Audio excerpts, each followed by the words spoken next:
Depuis début juillet 2015, l'association Maniema France est rentrée dans la phase opérationnelle du projet des œufs et des poulets pour Kindu. L'action consiste à mobiliser les acteurs dans la ville, principalement les ménages détenteurs de volailles, il y en a plusieurs milliers, mais aussi les producteurs de maïs et de soja, ainsi que toute la population locale. Dès le 1er juillet 2015, les représentants de l'association Maniema à Kindu ont pris possession du terrain que le gouverneur avait octroyé à l'association en 2014. Ce terrain est situé en bordure de la route entre l'aéroport de Kindu et Missengue. C'est une parcelle de 4 hectares qui est en friche.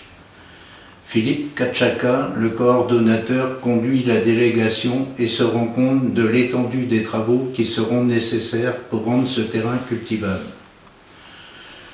Une pancarte qui annonce le projet a été installée en bordure du terrain. Comme la route est très fréquentée, très vite le bouche à oreille a fonctionné. Une association de France a un projet pour Kindu. Abdoulou Sumali, ingénieur agricole de Kindu, est présent. Il est chargé de mettre en œuvre ce projet. Dès 2013, un appel d'offres pour un poste de responsable de projet avait été lancé. Une dizaine de candidats ont posé leur candidature. Abdoulou a été choisi du fait de ses compétences, diplôme d'ingénieur spécialisé en zootechnie et expérience antérieure dans le domaine de l'aviculture. Abdoulou nous présente le projet qu'il est chargé de conduire. Nous avons d'abord procédé au recrutement de main-d'œuvre locale. La population environnante du site, nous les avons invités à associer aussi au projet, une façon d'intégrer la population locale. Nous avons eu une main-d'œuvre presque abondante par rapport à la superficie. Nous avons utilisé chaque jour 20 ouvriers agricoles et des chefs d'équipe pour le contrôle des activités. Et nous avons eu l'association a eu la chance d'avoir un financement dont nous allons faire 3 hectares de maïs et 1 hectare de soja. Et tout ça, ça va déboucher sur la création d'une coopérative agricole, mais dans l'élevage des volailles. Le premier chantier est la mise en place de parcelles de démonstration pour le maïs et le soja sur ce terrain en friche. On peut légitimement se poser les questions suivantes. Pourquoi intégrer un volet culture dans un projet avicole? La réponse est: on ne peut garantir le développement de la production avicole que s'il y a en parallèle un développement des cultures qui rentrent dans l'alimentation de la volaille.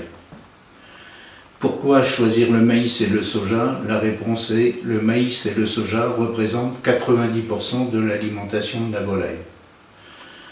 La culture du maïs est connue et assez répandue à Kindu. Par contre, le soja est beaucoup moins répandu, mais il est faisable techniquement. Les parcelles de démonstration pour le maïs et le soja ont pour objectif de démontrer qu'on peut obtenir des rendements supérieurs à la normale actuelle à Kindu, qui se situe autour de 10 quintaux par hectare. Un protocole a été établi. Il prévoit le maintien des techniques habituelles de la région, beaucoup de travail manuel, pas d'engrais ni de produits phytosanitaires, c'est donc un mode de production biologique, mais il modifie 2 points importants. Le premier, n'implanter qu'une culture par parcelle. Le deuxième, semer en ligne en déposant une graine tous les 20 cm. Actuellement, la pratique la plus courante dans cette région est de semer plusieurs cultures dans la même parcelle, en faisant en plus un semis par poquet, ce qui laisse la place pour le développement des mauvaises herbes. L'objectif poursuivi est de présenter une autre pratique consistant à donner à chaque plante un espace suffisant pour se développer et à restreindre au maximum le développement des mauvaises herbes. Depuis début juillet 2015, les différents travaux se succèdent sur la parcelle. On a commencé par défricher. Ceci s'est fait par des journaliers à la machette. Ensuite, il a fallu préparer la terre, La plus grande partie a été réalisée aussi par des journaliers, mais à la houe. Le tracteur a été un peu utilisé pour les parties non accidentées. Ensuite, on a procédé au semis en ligne, réalisé à la main en utilisant des cordes pour tracer les lignes. Sur chaque corde, un ruban a été disposé tous les 20 cm comme repère pour déposer la graine. Ensuite, il a fallu désherber rapidement de manière à favoriser le développement des cultures en limitant la concurrence des mauvaises herbes. En novembre 2015, nous pouvons vérifier de visu le résultat. Les images du maïs semé en août se passent de commentaires. La culture du soja qui a été semée plus tard, il a été semé en octobre, se présente bien aussi. Il a fallu prendre des dispositions pour protéger les cultures contre les vols en installant des postes de vigile.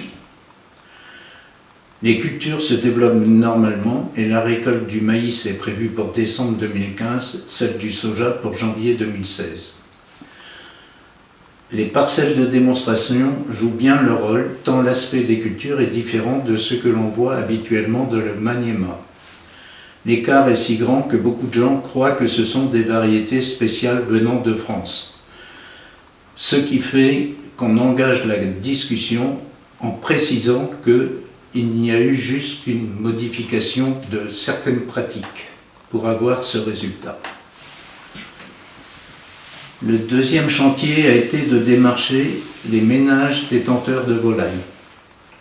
À Kinzhou, il y a plusieurs milliers de ménages détenteurs de volailles.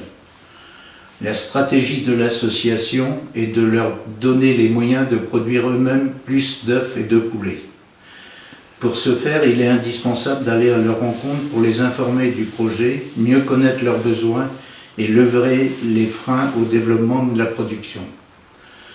Le frein principal est la divagation des animaux. La majorité des ménages ayant des volailles les laissent en divagation.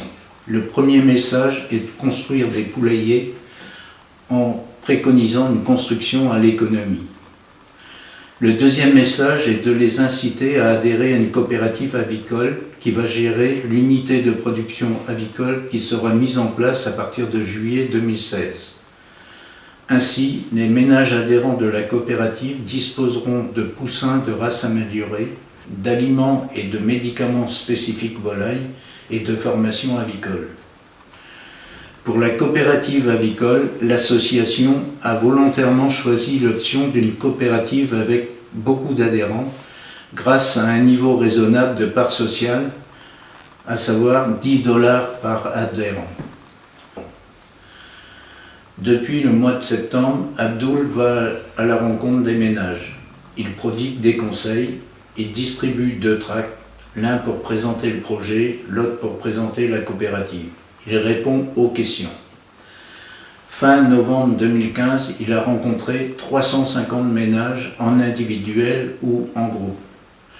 Les échanges sont bénéfiques pour tous. Pour les ménages d'abord, ils sont satisfaits de constater qu'une association de France se préoccupe de leur sort et pour l'association aussi, car ainsi elle connaît mieux leurs besoins.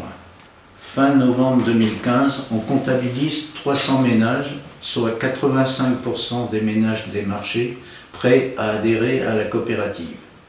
Pour mobiliser complètement les acteurs locaux à Kindu, l'association a prévu d'organiser périodiquement des conférences de presse. La première est programmée pour fin décembre 2015. L'association a préféré attendre d'avoir des résultats tangibles avec les parcelles de démonstration et avec les visites des ménages détenteurs de volailles. Pour ces conférences de presse, le message est « Habitants de Kindu, mobilisons-nous tous ensemble contre la pénurie d'œufs et de poulets à Kindu ».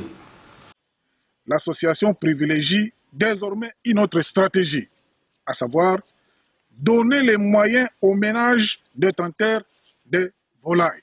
Voilà la nouvelle stratégie. Notre message est habitants de Kindu, mobilisons-nous tous ensemble contre la pénurie d'œufs et de poulets à Kindu.